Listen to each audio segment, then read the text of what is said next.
मंच पर उपस्थित senior political leaders, journalist, advocates,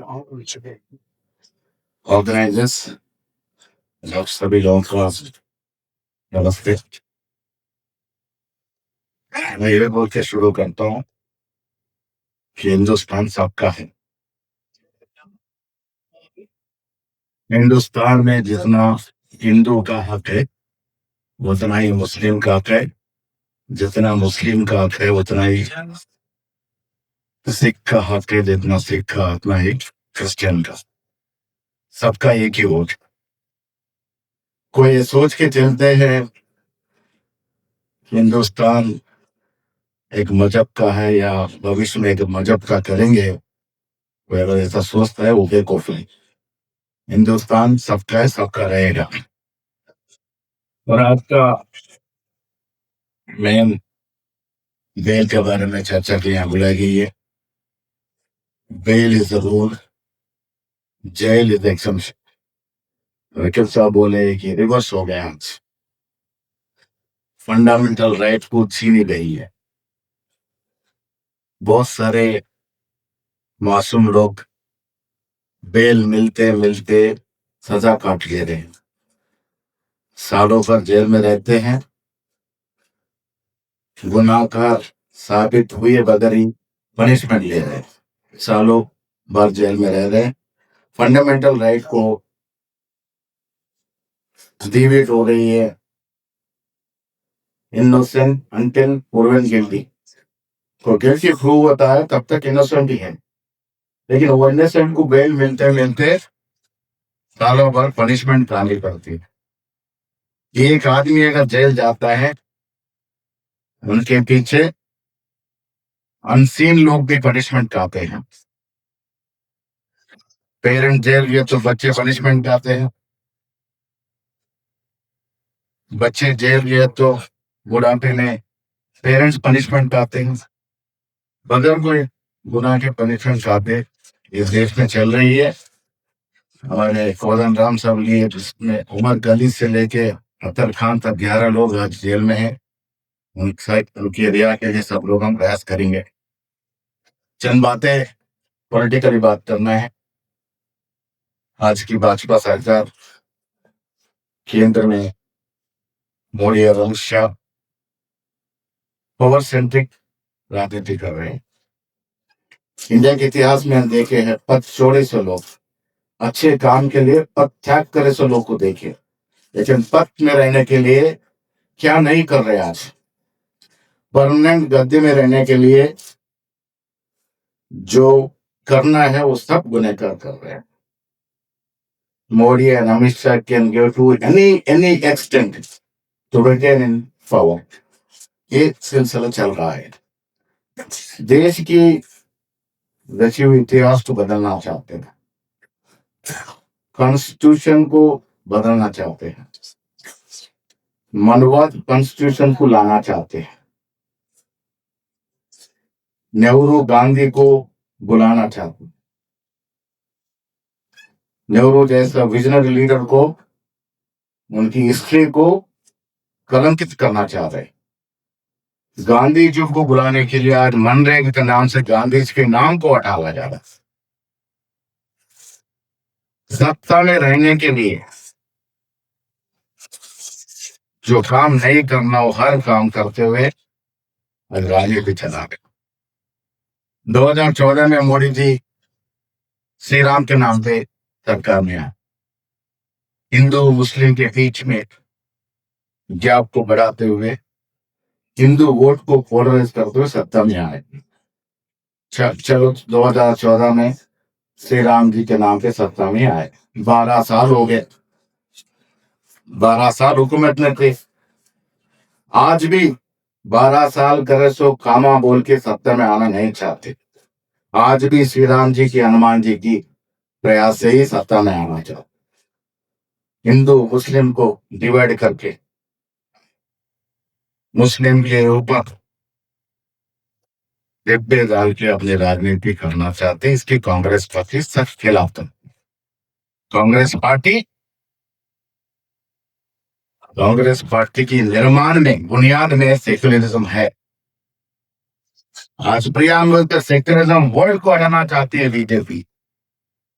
ये सेक्युलरिज्म वर्ड कॉन्स्टिट्यूशन में है ही नहीं बोल रही, लेकिन बगैर सेक्युलरिज्म के बगैर हिंदुस्तान नहीं बनी। आज ये साबित है कांग्रेस पार्टी को हिंदू, सिख, मुस्लिम सब एक है, सबको एक तरह देखने वाली पार्टी कांग्रेस पार्टी। आज की राजनीति आप देखेंगे, सर के नाम पे महाराष्ट्र में, बिहार में जो हरकतें करे हैं, जो अपनी वोट है उसको कायम रखते हुए, जो अपना वोट नहीं है, चाहे वो मुसलमान का हो सकता है, चाहे वो एससी का हो सकता है, एसटी का हो सकता है, उनको हटाने के प्रयास कर, जिस वोट में उसको डाउट है उस वोट को हटाते जा रहे। यह सिलसिला महाराष्ट्र में हुआ, बिहार में भी वही करे। आने वाले दिनों में तेलंगाना में भी सर को लागू करने के प्रयास चल रहे हैं, उसको डट के अपन विरोध करना चाहिए। ये होने वाले हैं। आप देख रहे हैं नौजवान मित्र, हमारे नौजवान मित्र बहुत अच्छी तरह का बोले हैं। गौरी लंकेश से लेके आज तक 100 जर्नलिस्ट, डेमोक्रेटिक प्रोटेक्टर्स, एडवोकेट्स, कितने सारों की हत्या की गई है। ये हत्या के पीछे कौन है, कौन सी ताकतें हत्या करने वालों को प्रभावित करे, कौन से ताकतें इनको सपोर्ट कर रहे हैं, ये खुलासा होना जरूरी है। पद के लिए, पावर के लिए कई एक्सटेंड जाने वाले लोग आज सत्ता में हैं, वो डेमोक्रेसी के लिए बहुत खतरा है। आज राहुल गांधी भारत जोड़ो के नाम पे कन्याकुमारी से कश्मीर तक जियोग्राफिकली स्टडी नहीं करा, लेकिन सोशली, इकोनॉमिकली भारत देश को समूल समझ सका। इसको तो वादा लेके आए, जिसमें जितनी आबादी उनकी उतनी भागीदारी। आज वो 89 आके मूवमेंट हुआ है, वो मूवमेंट चला रहे, लेकिन उनके ऊपर निंदा करते, बेकसूर केस बनाए नेशनल हेराल्ड के नाम। नेशनल हेराल्ड नेहरू जी की पेपर है, अपने पेपर में अपने पैसे लगाए तो भाई ईडी अटैक करे। आज मुंह तोड़ जवाब दी कोर्ट दिल्ली की, इसमें कोई दम ही नहीं है, ये पॉलिटिकली मोटिवेटेड केस है बोल के साबित करी। कलम धरना करने जा रहे बीजेपी के ऑफिस में। तो मित्रों, आज की हालात देश में बहुत नाजुक है, डेमोक्रेसी को खतरा है, इसमें कोई डाउट नहीं। हम सत्ता में है, हम कुछ भी करें तो चलता है, ये सिलसिला कंट्रोल में चल रही है। और आज तक मेरे को ये समझ में नहीं आया, एडवोकेट साहब बोलना है कि एंटी नेशनल किसको बोलते हैं। कगार का इंसिडेंट हो रहा था,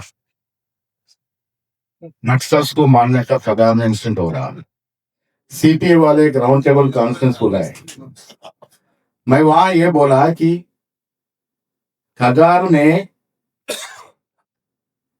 नक्सल्स जो है अपने देश के सिटीजन्स है, चाहे उनका पाक अलग होगा।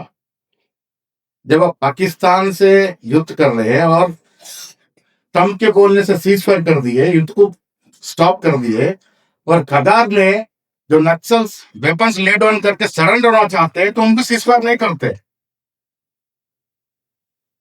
ये पूछा तो नेशनल टीवी पे आया, टाइम्स नाउ, एनडीटी में पूरे जितने भी एमपी बीजेपी के वो बोलने लगे महेश गौड़ एंटी नेशनल है, इसको एनआईए में अरेस्ट करना। तो वकील साहब बोलना एंटी नेशनल किसको बोलते, उसको मीनिंग क्या है। जो बीजेपी के खिलाफ बोलते हैं वो एंटी नेशनल हो जाते हैं, जो बीजेपी के खिलाफ बोलते हैं, जो सरकार के खिलाफ बोलते हैं within the democratic frame line, फिर भी अपन एंटी नेशनल हो जाते हैं।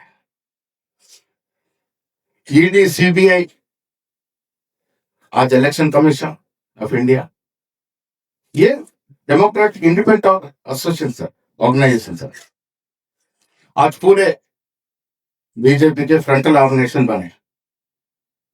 इस देश में जितने ईडी केसेस बनाए, on record 96.7 cases, ED cases opposition के ऊपर बने। 96.7% केसेस सिर्फ ऑपोजिशन पार्टी के ऊपर बने। पर इतने केसेस बनाए बाद इनका रिकवरी है 4%, 0.4%। सो क्या पॉलिटिकली विंटेड केसेस है?